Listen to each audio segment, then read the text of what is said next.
Hello दोस्तों, welcome back with the new video. I am Himanshu Ashutosh, your maths teacher. इस video में हम पढ़ेंगे 9th क्लास की एक्सरसाइज 1.2। पहला क्वेश्चन हमें दे रखा है इसमें, state whether the following statements are true और फॉल्स, जस्टिफाई योर आंसर। मतलब इसमें बोल रहा है कि भाई ट्रू और फॉल्स बताओ, अगर ट्रू है तो क्यों ट्रू है ये बताओ, अगर फॉल्स है क्यों फॉल्स है ये बताइए। इसको अपने आंसर को जस्टिफाई करना है इसमें। पहला क्वेश्चन हमसे पूछ रहा है इसमें, every irrational number is a real number. तो ये ट्रू होगा या फॉल्स होगा। मैंने लास्ट एक्सरसाइज में ही आपको बताया था नंबर सिस्टम्स के बारे में। अगर आपने वीडियो नहीं देखी है तो जाइए 1.1 का इंट्रोडक्शन देख के आइए, उसमें आपको बहुत अच्छे से मैंने एक्सप्लेन किया हुआ है। इसमें क्या पूछा इसने, every irrational number is a real number. तो ये ट्रू होगा। रीजन क्या है इसके ट्रू होने का, हमें रीजन भी बताना है। तो ये ट्रू है, क्यों ट्रू है? Because every real number comprise the rational and irrational number. मतलब क्या, जो रियल नंबर होता है रेशनल नंबर और इरेशनल नंबर का जोड़ होता है। तो यहाँ पे रीजन क्या लिखेंगे, since real numbers real numbers are are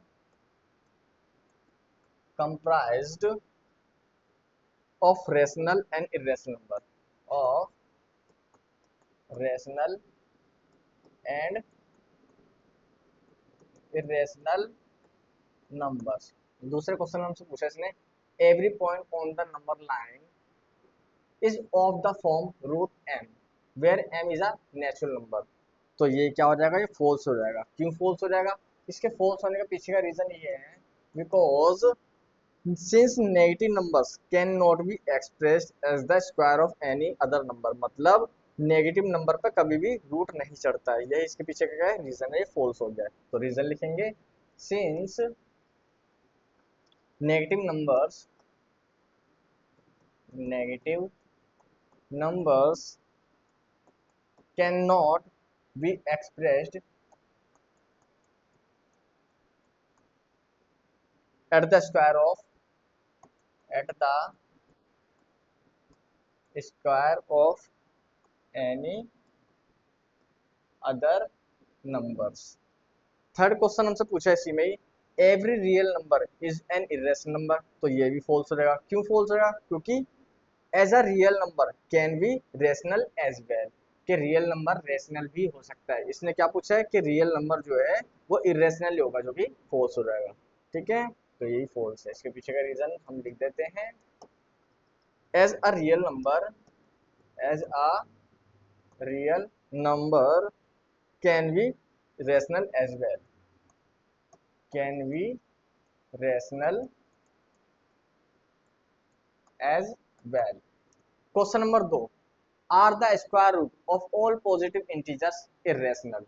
if not give an example of the square root of a number that is a rational number.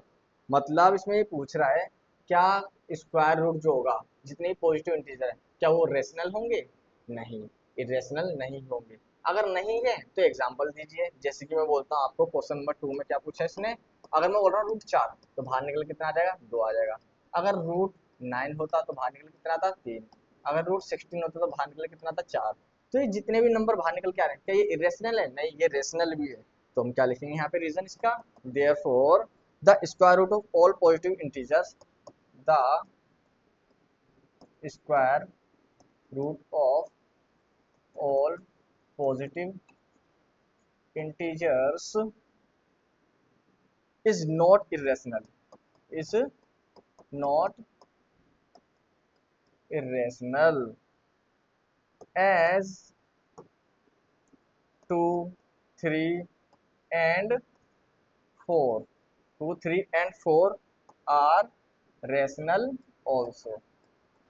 अब हम पढ़ेंगे question number 3, show that root 5 can be represented on the number line. तो हमें क्या पता है, question number 3 को अगर यहाँ पे सोल्व करें तो क्या आएगा, we know that we know that हम जानते हैं रूट 4 जो है बाहर निकल के 2 बन जाता है। ऐसे ही रूट 5 को अगर मैं बाहर निकाल लूँ तो क्या आएगा, इसे पाइथागोरस थ्योरम के अकॉर्डिंग हम सोल्व कर सकते हैं। तो बाय पाइथागोरियन थ्योरम, ये पाइथागोरन थ्योरम जो होती है वो क्या कहती है, वो कहती है हमें एच का स्क्वायर बराबर परपेंडिकुलर स्क्वायर प्लस में बेस का स्क्वायर। तो यहाँ पे हम रूट 5 को सोल्व करेंगे। रूट 5 को अगर मैं सोल्व करूँ तो क्या, परपेंडिकुलर मान लेता हूँ मैं 1 और बेस मान लेता हूँ मैं यहाँ पे 2। तो यहाँ पे परपेंडिकुलर कितना माना मैंने, 1, 1 का स्क्वायर। बेस क्या माना मैंने, 2, 2 का स्क्वायर। और यहाँ पे h है, अगर मैं h के ऊपर से स्क्वायर हटाऊँ तो यहाँ पे रूट में आ जाएगा। अगेन सोल्व करना होगा, हमें क्या होगा, 1 का स्क्वायर क्या होगा, 1 ही होगा, 2 का स्क्वायर 4। तो यहाँ पे h की वैल्यू अगेन कितना आ गई, रूट 5 आ गई। तो इसे हम नंबर लाइन पे शो करते हैं। देखें नंबर लाइन पे कैसे शो करेंगे। हमने एक लाइन ड्रॉ की, इसमें मैं मान लेता हूँ ये वैल्यू हमारे पास 0, यहाँ है 1, यहाँ है 2। तो हमें क्या पता है, बेस मैंने कितना माना था, बेस माना था 2। तो ये है 2 सेंटीमीटर। परपेंडिकुलर मान लेते हैं यहाँ पे 1, तो ये है 1 सेंटीमीटर, 1 सेंटीमीटर। तो हम क्या करेंगे, इसको मिला लेंगे। तो 90 डिग्री के सामने हमें क्या मिला था, रूट 5 मिला था। तो हमें नंबर लाइन पे अगर रूट 5 शो करना है तो कैसे करेंगे, प्रकार की नोक रखें 0 पे, और यहाँ पे इस पॉइंट का नाम डाल देते हैं हम ए, और दूसरा पेंसिल की नोक रखें आप ए पे।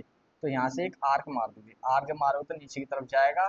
तो यहाँ से लेके यहाँ तक की वैल्यू आई हमारे पास रूट 5 है। जो वैल्यू यहाँ से यहाँ तक की है वही आर्क के साथ नीचे आ जाएगी, इसकी वैल्यू भी रूट 5 हो गई, इसका नाम डाल देते हैं सी। तो हम क्या बोलेंगे यहाँ पे, ओ ए बराबर किसके हो गई, ओ सी की हो गई, जो कि रूट 5 हो गया। और यही हमने नंबर लाइन पे शो कर दिया। इसी तरीके से आपको भी ये क्वेश्चन करना है। अब हम चलते हैं अपनी नेक्स्ट एक्सरसाइज के ऊपर, 1.3 के ऊपर। इस एक्सरसाइज में हमसे पूछा है इसने कि write the following in decimal form and say what kind of decimal expansion is this. मतलब आपको ये बताना है कि डेसिमल टर्मिनेटिंग है या फिर नॉन टर्मिनेटिंग है। अब ये टर्मिनेटिंग और नॉन टर्मिनेटिंग का मतलब क्या होता है। टर्मिनेटिंग का मतलब है अगर हम किसी संख्या को डिवाइड कर रहे हैं किसी दूसरी संख्या से, और डिवाइड करने के बाद रिमाइंडर 0 आ जाता है तो मतलब वो टर्मिनेटिंग होगा। अगर रिमाइंडर 0 नहीं आता है तो वो नॉन टर्मिनेटिंग होगा। तो देखो पहला क्वेश्चन हमने क्या बोला, इसने हमें पहला क्वेश्चन पूछा है इसने 36/100। अगर 36 को 100 से डिवाइड करेंगे तो कितना आएगा, हमें पता है दो संख्या से पॉइंट लग जाए 0.36। तो ये रिमाइंडर क्या आ गया, 0 आ गया, ये तो पूरा कट गया। तो क्या होगा, it is a terminating decimal expansion. तो therefore it is a terminating decimal expansion. ये टर्मिनेटिंग डेसिमल एक्सपेंशन है। सेकंड क्वेश्चन हमसे पूछा है इसने 1/11। अब एक को 11 से डिवाइड करना है। तो देखो एक को 11 से डिवाइड करते हैं, 11 से तो एक जाएगा नहीं, ना जाने का यहाँ पे 0 लगा लेंगे। अब भी ये नहीं जा पाएगा, 11 10 को डिवाइड नहीं कर पाएगा, तो ना जाने का 0 एक इधर लगाएंगे और एक 0 इधर भी लगा देंगे। तो 11 नहीं 99।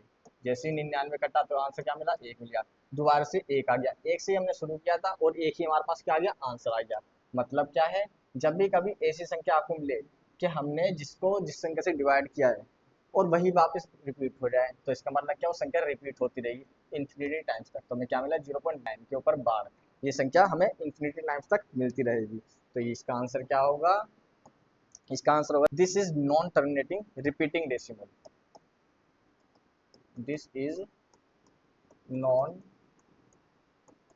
Terminating decimal expansion. Third question में हमसे इसने पूछा है 4 सही 1/8, इसे सोल्व करो। तो इसे ये क्या मिक्स्ड फ्रैक्शन में है, तो इसे पहले सिंपल फ्रैक्शन में तोड़ दीजिए। 4 × 32 और 1 33, 33/8। जब आप 33/8 को डिवाइड करोगे तो आपको क्या मिलेगा, 33 को 8 से डिवाइड करो, 8 चौक 32, बचा कितना, 1। पॉइंट लगा के जीरो लगा लीजिए, 8 एकम 8, बचा कितना, 2।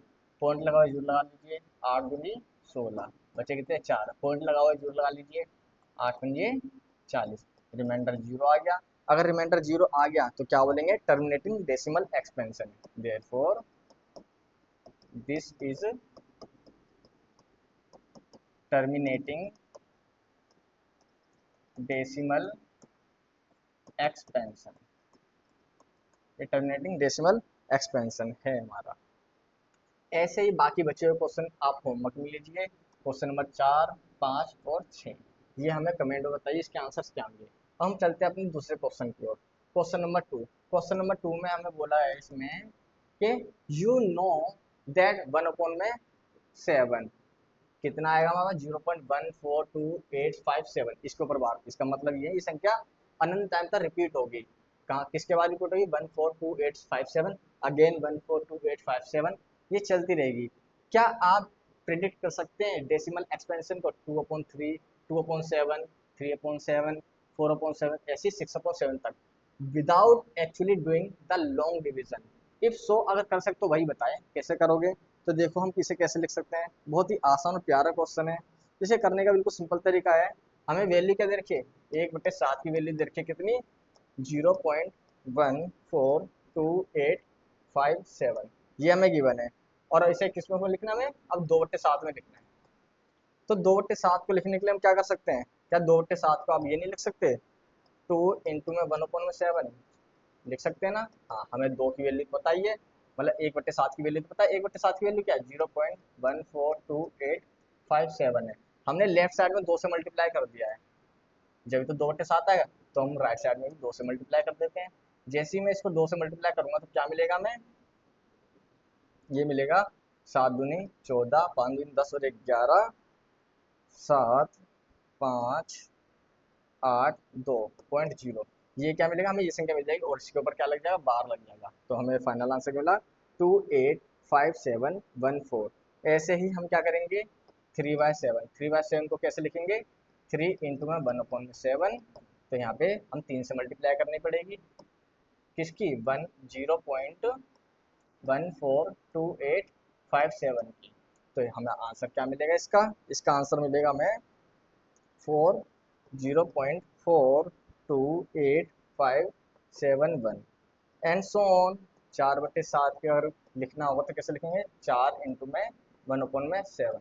इसका आंसर हमें क्या मिलेगा, इसका आंसर मिलेगा 4 इंटू में 0.142857 की जब मल्टीप्लाई करेंगे 0.571428 मतलब कि बार किसके ऊपर लगाएंगे हम यहाँ पे 571428 के ऊपर बार लगाएंगे, मतलब ये संख्या रिपीट होगी।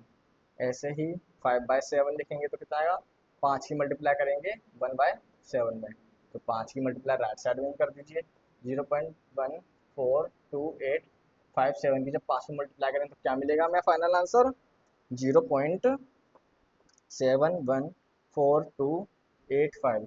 यहाँ पे इसके ऊपर बार लग जाएगा।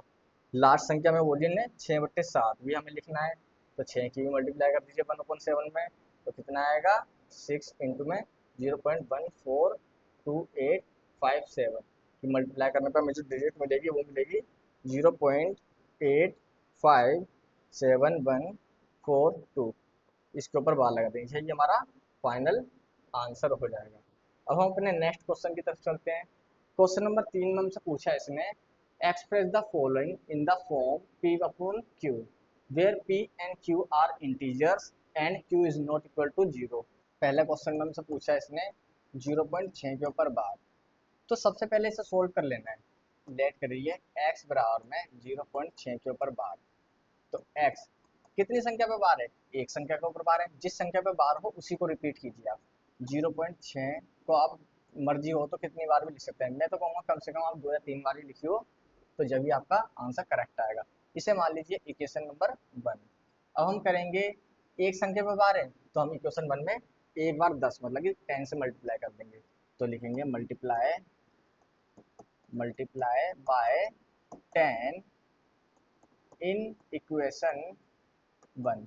तो जब मल्टीप्लाई करते हैं तो लेफ्ट के लेफ्ट में राइट के राइट में मल्टीप्लाई करते हैं, तो 10 की x में मल्टीप्लाई कर देंगे यहाँ पे 10 की मल्टीप्लाई कर देंगे इसमें 0.6666 में। तो जब मल्टीप्लाई करेंगे तो कितना आ जाएगा यहाँ पे, ये तो 10x हो जाएगा और यहाँ पे ये देखिए 10 से मल्टीप्लाई करेंगे तो पॉइंट जो है ना एक डिजिट आगे खिसक जाएगा, तो यहाँ पे पॉइंट एक डिजिट आगे खिसक जाएगा तो क्या मिलेगा हमें 6.6666 ये मिलेगा इन्फिनिटी टाइम्स तक। तो इक्वेशन 2 मान लीजिए। अब हमें क्या करना है इक्वेशन 1 को इक्वेशन 2 में से घटा लेना है, तो क्या करेंगे सब्सट्रैक्ट 1 फ्रॉम 2। तो जब सब्ट्रैक्ट करेंगे तो लेफ्ट को लेफ्ट में से और राइट को राइट में से घटाएंगे, तो 10x में से माइनस करेंगे 1x और यहाँ पे 6.6666 में से घटाएंगे क्या 0.6666 ये घटाएंगे, तो 10x में से 1x गया तो 9x आएगा और यहाँ पे पॉइंट के बाद जो 6 हैं, यहाँ भी पॉइंट का 6 वो क्या होंगे, टर्मिनेट हो जाएंगे, बचेंगे क्या, अपने 6 ही बचेगा। तो एक्स की वैल्यू क्या मिलेगी, 6/9। अगर इसे और काटेंगे तो कितना है, 3 से काटेंगे, 3 दूनी 6, 3 तिया 9। तो एक्स की वैल्यू क्या मिली हमें, 2/3। तो ये हमारा P/Q की फॉर्म होगा। तो देयरफॉर के लिए 0.6 के ऊपर bar is in the form of P/Q बराबर में कितना आएगा हमारे पास, 2/3। ये हमारा इसका फाइनल आंसर होगा। ऐसा ही दूसरा क्वेश्चन भी हम करके देखते हैं। इसने क्या बोला है, 0.47 के ऊपर बार है। यहाँ पे बार कितनी संख्या पे, एक संख्या के ऊपर बार है। जो संख्या के ऊपर बार होगा उसी को हम रिपीट करेंगे। तो लेट कर लीजिए, यहाँ पे लेट करेंगे तो कितना होगा, x बराबर में 0.47 के ऊपर बार। तो इसी को आप रिपीट कीजिए, 0.4777 इक्वेशन 1। अब क्या करेंगे, हम मल्टीप्लाई करेंगे। एक संख्या के बार तो एक बार 10 से मल्टीप्लाई करेंगे, मल्टीप्लाई बाय 10 इन इक्वेशन 1। तो इक्वेशन 1 में 10 से मल्टीप्लाई करते हैं, x की भी 10 से मल्टीप्लाई करेंगे और 0.4777 की भी 10 से मल्टीप्लाई करेंगे। जब 10 से मल्टीप्लाई करेंगे तो जो पॉइंट एक संख्या के बाद की संख्या आएगा, तो यहाँ पे क्या आएगा 10x और यहाँ पे 4.7777। ये चलती रहेगी इक्वेशन नंबर 2। अब सब्सट्रैक्ट कर देंगे, सब्सट्रैक्ट 1 फ्रॉम 2। एक को हम 2 में से घटाएंगे, तो लेफ्ट में से लेफ्ट घटाएंगे, 10x में से माइनस करेंगे 1x और यहाँ पे 4.7777 में से माइनस करेंगे 0.4777। तो 10x में से एक x गया तो 9x बचेगा। और यहाँ पे एक देखो घटा के देखो, 4.7777 में से घटाना क्या है, 0.4777, ये घटाना है। तो घटाने पे क्या मिलेगा, 0 0 0, साथ में 4 गया 3 और यहाँ पे 4, तो मिला क्या हमें 4.3 मिल गया। तो x की वैल्यू क्या आएगी, 4.3 बट्टे में 9, पॉइंट हटाएंगे तो 1 0 मिल जाएगी। तो x की वैल्यू क्या मिली हमें, 43/90। यही इसका फाइनल आंसर हो जाएगा। ऐसा ही एक क्वेश्चन और दे रखा है, इसे भी हम देखते हैं। इसमें हमें क्या दे रखा है, 0.001 के ऊपर बार। यहाँ पे 3 संख्या के ऊपर बार है। तो अगेन लेट कर लीजिए, x बराबर है 0.001 के ऊपर बार। तो x बराबर कितना आ जाएगा, 0.001 ये इन्फिनिटी टाइम्स तक चलता रहेगा। इसे मान लीजिए इक्वेशन 1। अब क्या करेंगे, मल्टीप्लाई बाय 1000। यहाँ पर मैं 1000 से मल्टीप्लाई इसलिए किया क्योंकि 3 संख्या के ऊपर बार है। इन इक्वेशन 1, इन इक्वेशन 1 में हम किससे मल्टीप्लाई करें, 1000 से। तो कितना आएगा, x की मल्टीप्लाई कर देंगे 1000 से और यहाँ पे भी 0.001001 की मल्टीप्लाई कर देंगे 1000 से। तो कितना आएगा, यहाँ पे ये संख्या चलती रहेगी, ठीक है। तो ये आएगा 1000x, यहाँ पे क्या मिलेगा, ये पॉइंट है ना 3 संख्या के आगे खिसक जाएगा। तो ये 3 संख्या के आगे खिसक क्या मिलेगा, 1.001001। ये चलती रहेगी संख्या। इसे क्वेश्चन नंबर 2 मान लो। अब अगेन क्या करेंगे, सब्सट्रैक्ट 1 फ्रॉम 2। तो 1000 x में से माइनस करेंगे 1x, यहाँ पे क्या मिलेगा, 0.001001 में से माइनस करेंगे 0.001001। तो क्या मिलेगा, देखो घटा के देख लेते हैं। 1.001001 में से माइनस करेंगे क्या, 0.001001। ये संख्या चलती रहेगी तो क्या मिलेगा, 0 0 0 0 0 सब जीरो मिलेंगे। तो पॉइंट क्या क्या मिलेगा, ओनली 1। तो यहाँ क्या मिला, हमें ओनली 1 मिला। और यहाँ पे क्या मिलेंगे, 999x। तो x की वैल्यू क्या होगी, 1/999। यही इसका फाइनल आंसर होगा। अब हम क्वेश्चन नंबर 4 की तरफ चलते हैं। क्वेश्चन नंबर 4 में हमसे पूछा है, express 0.9999 in the form P/Q। तो हमें क्या पता है, 0.9999 ये जो होता है इन्फिनिट टाइम्स तक होता है। इसका मतलब क्या है, 0.9 के ऊपर बार, यही तो होता है। और इसे हमें किसके रूप में लिखना पड़ता है, एक्स के रूप में लिखना पड़ता है। तो अगेन हम क्या करेंगे, इसे मान लेते हैं इक्वेशन नंबर 1। तो जब भी कभी एक संख्या में बार होता है तो हम एक बार 10 से मल्टीप्लाई करते हैं। तो हम लिख लेते हैं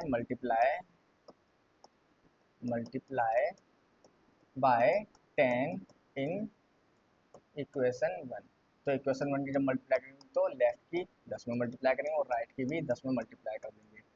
तो क्या होगा हमारे पास आंसर यहाँ पे 10x, और यहाँ पे ये जो पॉइंट है एक संख्या के बाद से जाएगा क्योंकि एक डिजिट से मल्टीप्लाई कर रहे हैं। तो कितना आएगा हमारे पास यहाँ पे 9.9999, ये चलती रहेगी संख्या। अब क्या करेंगे, सब्सट्रैक्ट कर देंगे इक्वेशन 2 में से इक्वेशन 1 को। तो सब्सट्रैक्ट 1 फ्रॉम 2, तो 10x में से एक x घटाएंगे और यहाँ पे 9.9999 में से क्या घटाएंगे 0.9999 ये घटाएंगे। तो यहाँ पे क्या मिलेगा 9x मिल जाएगा, और यहाँ पे क्या मिलेगा, ये संख्या कट जाएगी तो क्या मिलेगा ओनली 9। तो x की वैल्यू क्या मिलेगी 9/9। आंसर क्या मिलेगा हमें यहाँ पे 1/1। यही इसका फाइनल आंसर होगा। अब आप बताएं कि आपको ये वीडियो कैसी लगी। अगर आप चाहते हैं इसके आगे क्वेश्चन भी मैं कराऊं तो आप कमेंट में लिखिए यस कि आगे क्वेश्चन भी आपको चाहिए।